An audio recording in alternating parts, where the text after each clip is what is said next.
With text messaging becoming the primary method that people use for communication today came another phenomenon, which is a constant debate on what an appropriate time frame is for another person to respond.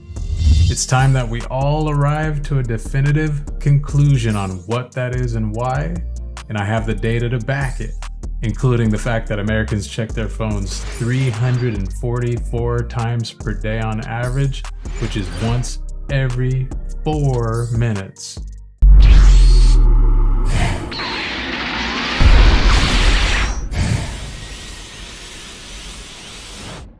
What's cracking? And welcome back to Unleashed Minds. I'm your host as always, Uncle Ram.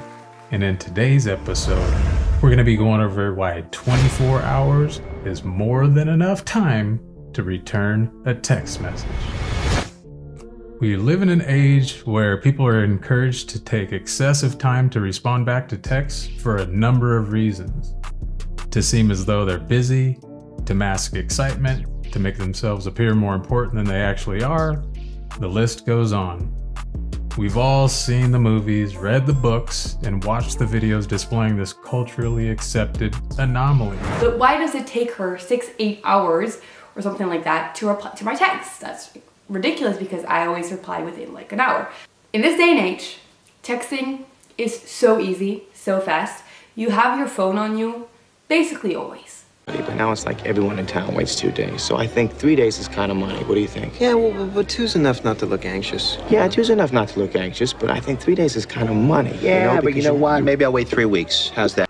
Let him lead means don't pick up your phone and text him if he is not texting you. Texting is so confusing, it seems like rocket science. Because if you text too soon, you might come off really needy, but if you wait too long, she might lose interest and already be on to the next guy who texted her before you. And what if you're already texting her? How long should you wait until you reply back to her text? Instead, she waited 5 or 6 hours to text back George, who incidentally was no longer curious. Guys ask all the time, they're like, hey, how long should I wait to text back a girl? And I'm like, that's a weird question, because when I look at my phone, I'm like, oh shit, like I gotta get back to all these people, like oh, shit, I'm too busy though right now, right? It's like right. Like you don't have to fake it when you actually have a purpose. That's why so say you're at work and she sends you a text at 2 o'clock. I wouldn't respond till like 6:30, like later that night, saying, hey, about to step out for the night. Here's a very obvious one. You've heard this before, and hopefully this is intuitive. Do not respond right away to her text messages, okay? If she text messages you, if you guys are in a text conversation, just because she texts you doesn't mean you need to respond within 10 seconds. Give it some time. Because we all know that if you text someone back straight away constantly, especially when they're not doing the same for you, it seems really unattractive, right? It does. But there's also this issue of, okay, let's always wait 20 minutes to text the guy back, which is just weird. It's just weird, and it's making dating this game rather than what it should be, which is forming authentic connections with real people.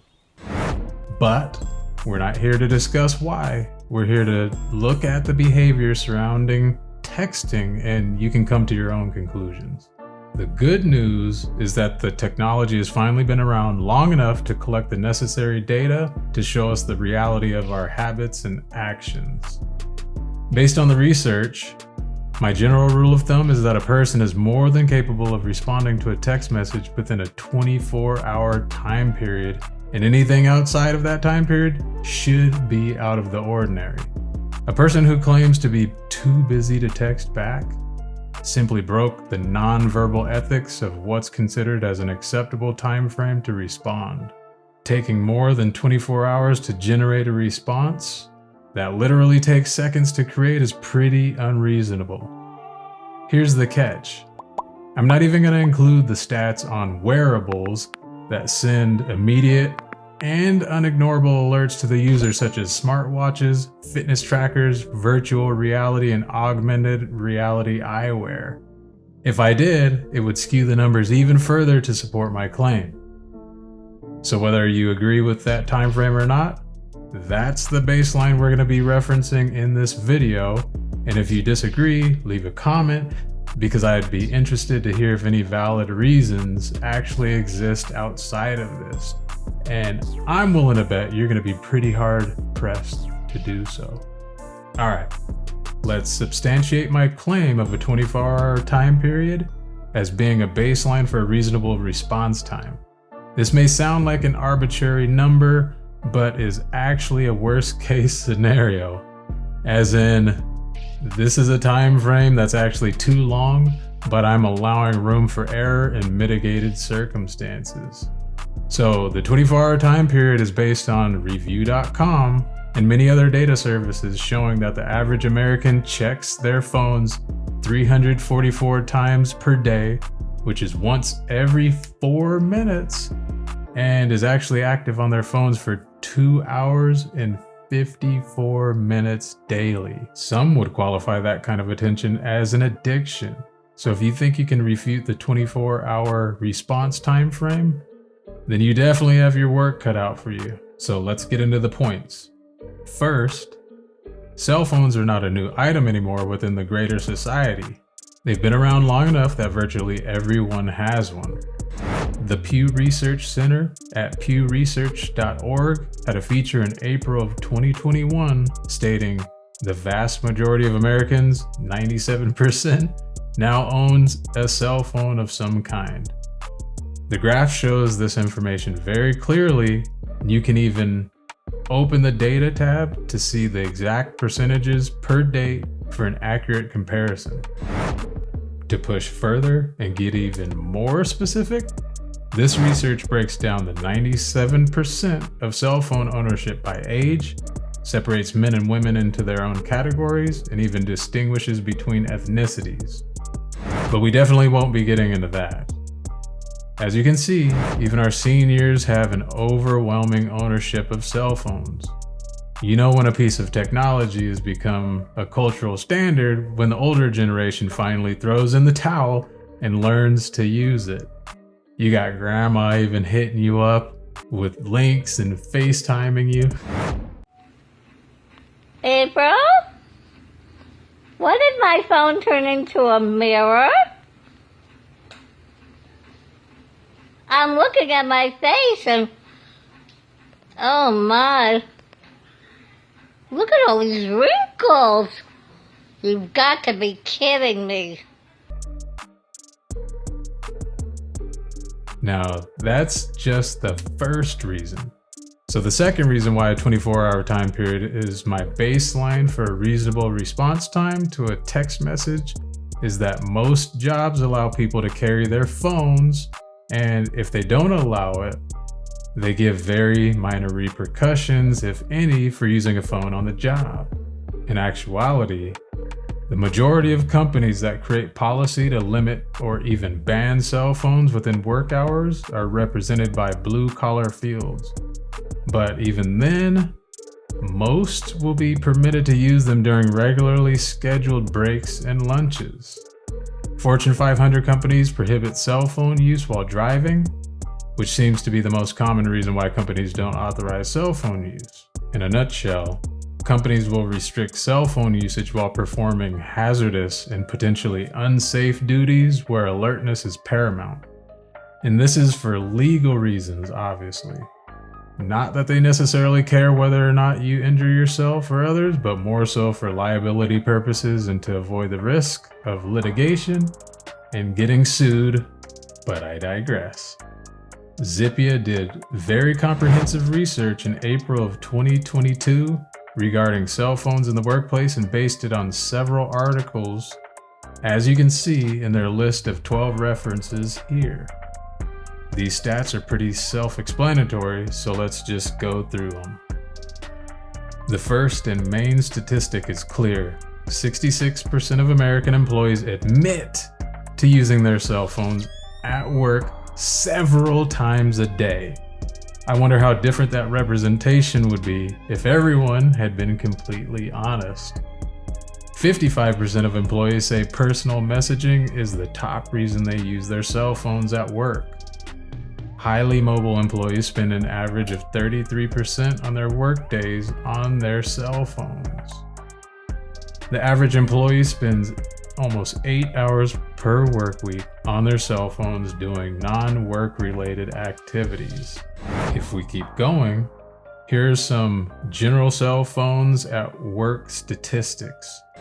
On average, employees spend 56 minutes each workday performing non-work related activities on their cell phones. 30% of surveyed employees say they spend most of the time on their cell phones for personal use checking personal email. 28% of surveyed employees said they use social media while they're at work.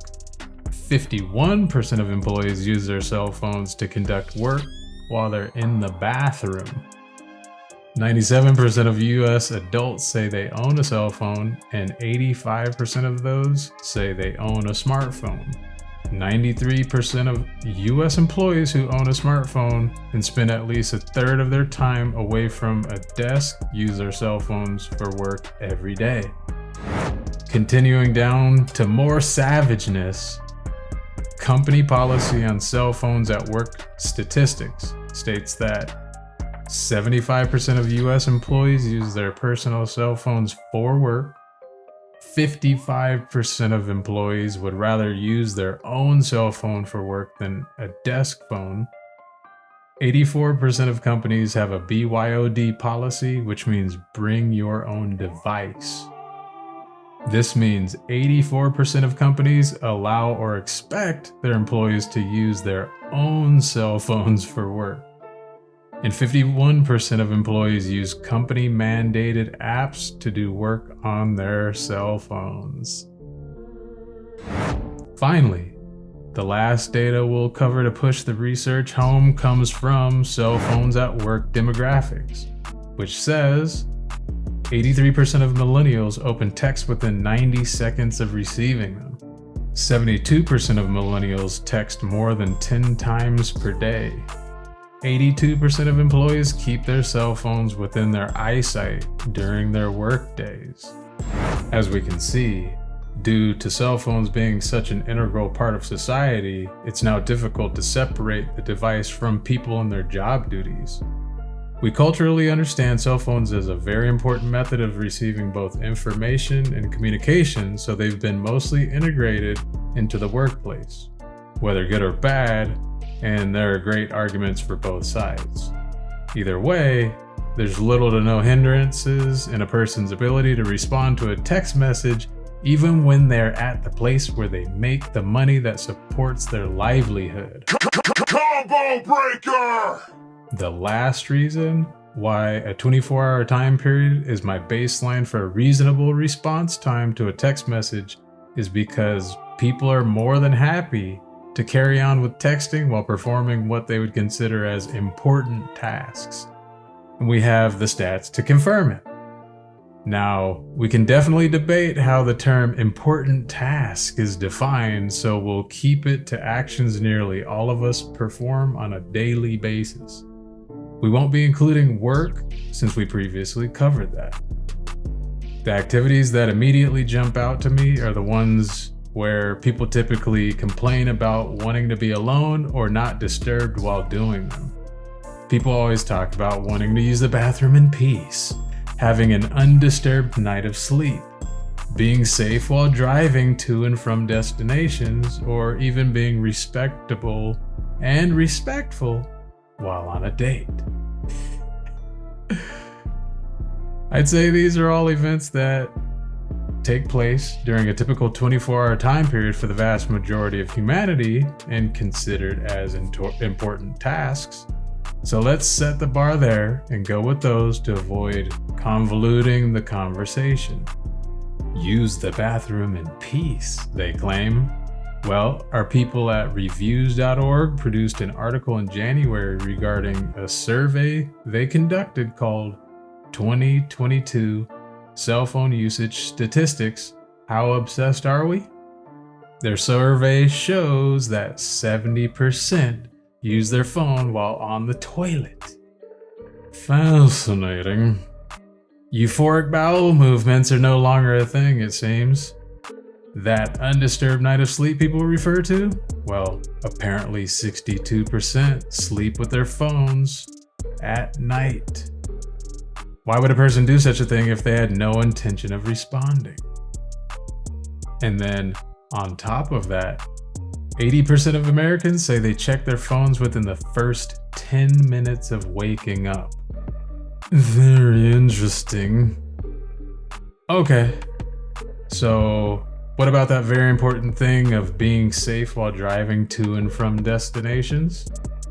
I'm glad you asked, because their survey shows that 40% use or look at their phone while driving. And that's despite the fact that phone usage while driving is illegal in most places. Not even the law can keep almost half the population from looking at their phones. Now, of course, people want to be respectful while on a date, right? To give the other person the respect of your full attention, right? Since they took the time and effort to put their best foot forward just for you, right? Well, 47% use or look at their phone while on a date. So let's break down my 24-hour time period just a little more. If we separate the typical 24-hour day of the average person, then we'll see that 8 hours are designated to work, 8 hours are designated to sleep, and the other 8 hours are free to be spent however a person chooses. This conveniently splits a day into easily digestible thirds. We can obviously move those time frames around slightly, but this is a pretty solid representation of the average person's day. You probably noticed that we actually cover the data sets of each of those particular categories. So if the first 8 hours of the day are spent sleeping, then we've already shown that most people either sleep with their phones or respond immediately after waking up. If a person is preoccupied with work during the second 8 hours of the day, then we've already covered how often most people use their phones during a shift. If the third 8-hour portion of a person's day is used for extracurricular activities, then we already reviewed a number of typical events that the average person does on a daily basis, along with the phone usage for each. In summary, the point I'm trying to make is that anyone who is too busy to text back is purposely neglecting to do so, unless it's a pretty rare situation, especially when we tag it with a 24-hour time frame. What we just proved in this video is that people have little to no issue reading or responding to text during their so-called important everyday tasks and events. All we did was isolate the data to eliminate the majority of reasons a person could give as to why they didn't text back within a reasonable amount of time, which again, I can't stress any further, is 24 hours. Keep in mind, we only covered phone usage, cell phone usage in particular. Could you imagine how the numbers would look if I integrated the data for wearables, like I talked about, smartwatches, fitness trackers, VR and AR eyewear? When the average American checks their phone 344 times a day, which is once every 4 minutes, and is actually active on their phones for 2 hours and 54 minutes daily, then I believe we've come to a very reasonable conclusion that 24 hours is more than enough time to return a text message. So what do you guys think? Did I get it right? Did I get it wrong? What's your opinion? Do you have any ridiculous experiences? I'd definitely like to get your feedback in the comments section.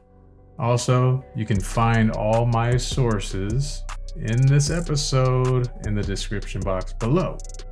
If you're going to be part of the Ram Squad, then make sure you like the video, subscribe to the channel, and don't forget to hit the bell notification so that you're notified every time I drop a new video. If you'd like insight on what I'm doing personally, feel free to follow me on Instagram at UncleRamMPU. I appreciate you watching the video. Be sure to share it to anyone who questions text message response times. I'll see you next time.